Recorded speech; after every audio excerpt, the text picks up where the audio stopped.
Hi, everyone. I'm glad you can spend some time with me. I'll be reading the gospel that is the gospel for Sunday, April the 26th. As I read this gospel, the story about the disciples on the way to Emmaus as they recognize Jesus for the first time after his resurrection. What's interesting about this gospel reading, it offers for us an insight, something that we could all do during this time of coronavirus lockdown. So they travel through the gospel. As you listen to the gospel, see if you could find the thing that we can all do, employ during this lockdown time that will make the time that we're spending in the house with family more enjoyable, a lot more interesting, and worthwhile. It starts off that very day, the first day of the week. Two of Jesus' disciples are going to a village 7 miles from Jerusalem called Emmaus. And they were conversing about all the things that had taken place. And now what happened that while they were conversing and debating, Jesus himself drew near and walked with them. But their eyes were prevented from recognizing him.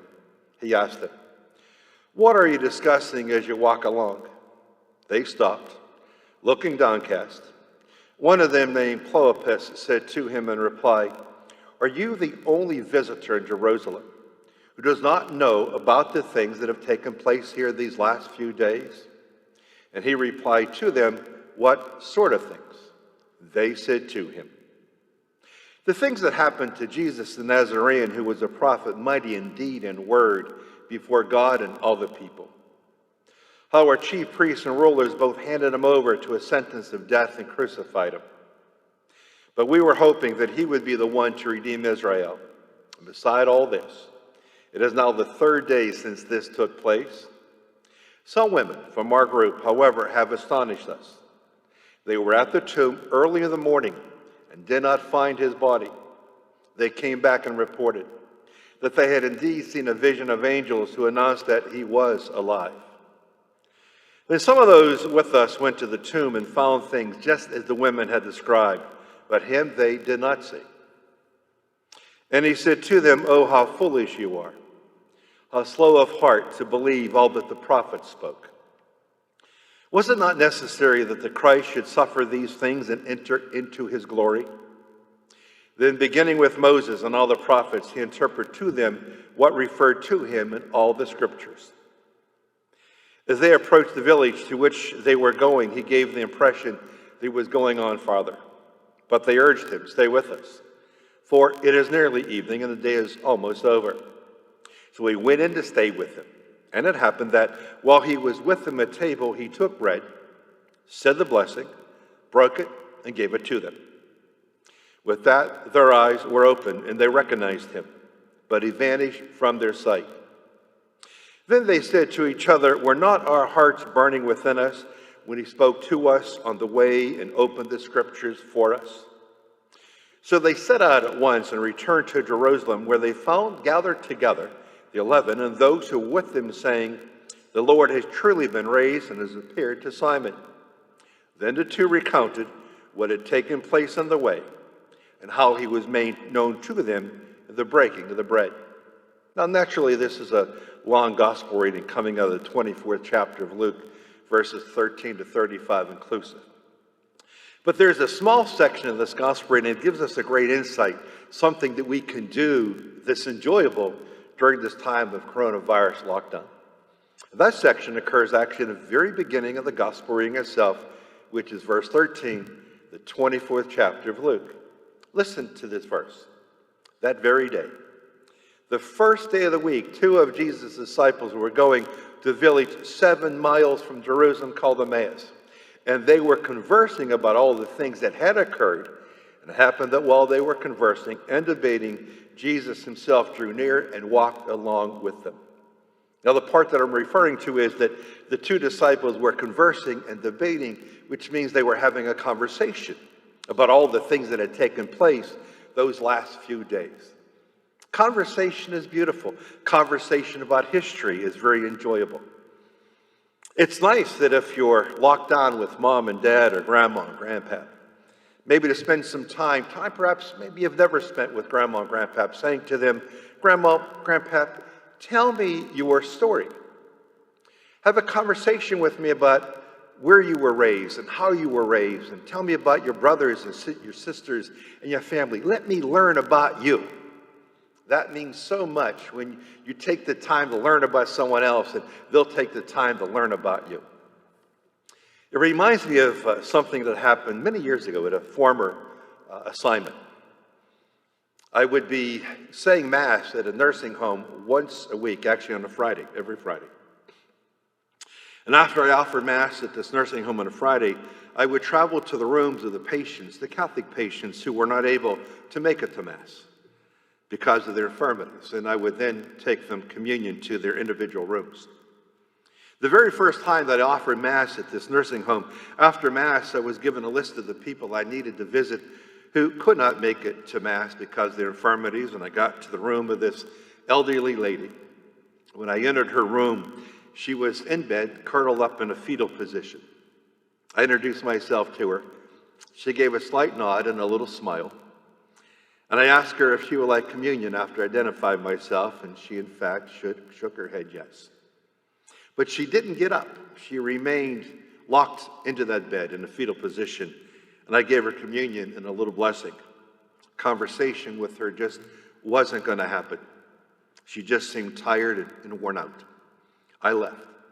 Friday after Friday after Friday, I would visit this lady, and every Friday I noticed that right opposite her bed was a huge picture. The picture had to be 2 feet wide by 4 feet long. And the picture was a picture of a very, very beautiful gal, long flowing black hair, one-piece bathing suit, sitting on a rock next to the ocean. And every time I would be giving this lady communion, I would see that picture. I always wondered, who is that in that picture? I didn't have the courage, or I didn't think it was appropriate to ask this lady, who is that? I didn't know her that well. But after about 9 months of going to her room Friday after Friday, 9 months worth of Fridays, I started to know her well, and she started to know me well through little bits of conversation that we would have, nothing that great. She always remained in a fetal position. Finally, that one particular day, I had the courage to ask her the question. I said to her, that gal in that picture, I said to her, you know, your granddaughter's absolutely beautiful. She said to me, that's not my granddaughter. So I made a slight adjustment. I said to her, well, your daughter is absolutely beautiful. She said to me, that is not my daughter. So then I asked her the question, well, if it's not your granddaughter, it's not your daughter, who is it? And she said to me, that's me, Father Ken. I looked at her in a fetal position in the bed. I looked at the picture, looked at her, looked at the picture, looked at her, and she said, oh, Father Ken, you only know me as old. But I wasn't always old. She said, in my life, I've had 5 children, 4 husbands, 3 jobs, 2 lovers, and 1 incredible life. And when she listed that litany to me, I said to her, no, wait a second. When you say that you've had 4 husbands and 2 lovers, I said, the 2 lovers, that included in on the 4 husbands, or is that in addition to? She said something very interesting, something that I would never have guessed in a million years, looking at this elderly lady in a fetal position in bed who I thought, in fact, was always just old, that she never had a life. She never lived a life. And when I asked her that question, are those 2 lovers in addition to the 4 husbands, she said this. She said, yes, Father Ken. When I was married to husband number 2 and number 3, I had 2 very long, passionate affairs. And I looked at her, and I'm stunned. And I said to her, wait, don't say another word. So I ran out of the room. I went down to the coffee shop that was in this particular nursing home. I got myself a cup of coffee. And I returned back to her room, and I got a chair, and I put the chair right alongside of a bed with this nice, freshly brewed cup of coffee. And I said to her, you have a story to tell, and I want to hear your story. I have plenty of time. Share it with me. Then I also said to her, you know, when you get the story about your husbands and you get to the story about those 2 affairs that you had, those 2 lovers, don't sanitize those stories. I think this is the kind of stuff that I should learn about as a priest. So go ahead and tell me the stories exactly as they occurred. The most remarkable thing started to happen. As she started to talk to me about her life, She started having great movement in bed. She removed herself from the fetal position. And then, to my surprise, the first time in 9 months I'd seen her up, she sat on the bed, at the very edge of the bed, becoming vivacious and vibrant. She was getting younger. She went from being 90 years of age in a fetal position to about 80 years of age, sitting on the bed at the end of the bed, telling me about her story.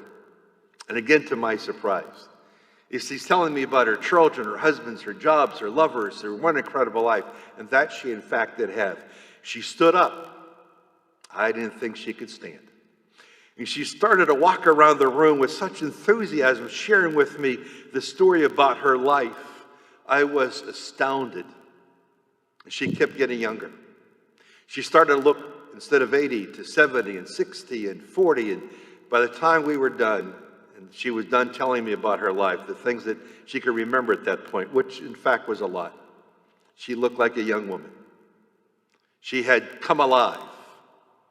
And I realized at that point that she was right in the very beginning of our conversation. When she said to me, you know, Father Ken, I haven't always been old. You only know me as old. And that was right. I sold her short.